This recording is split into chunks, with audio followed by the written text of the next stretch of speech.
If you get a lot of nightmares and bad dreams, or you don't dream a lot and you want to start having good dreams, one of the best things you can do is have honey and yogurt sometime at night before you sleep. Really, it can be any fermented food as long as it contains a live ecosystem. Yogurt and honey are just the easiest and most convenient to get. Not only are the calcium and B vitamins important for sleep, but the cultures, when it enters the gut, will produce serotonin and dopamine. Those neurotransmitters are produced by certain bacteria when they metabolize. Serotonin and dopamine are needed to reduce cortisol.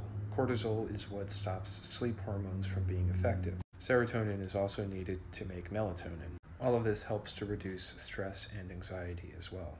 Honey also has soothing and antioxidant effects. The honey will also act as food for the bacteria, which is what they need to produce those neurotransmitters. If you use raw honey, it also contains living cultures of good bacteria and fungus that come from the gut of the bee.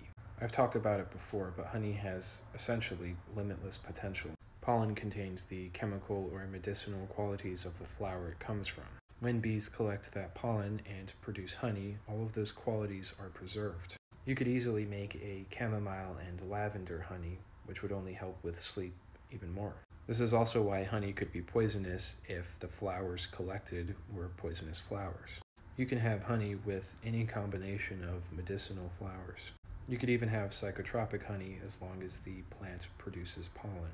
Honey also has a lot of antimicrobial properties against many of the bad bacteria in us. So yogurt and preferably a raw wildflower honey can have a lot of benefits for the body. If you study what cultures your particular yogurt has, many of those may be psychobiotics. Psychobiotics being the bacteria that produce neurotransmitters.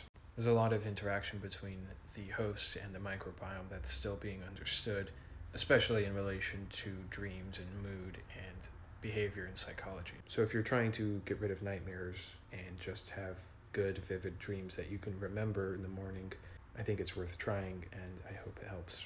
Thanks for watching.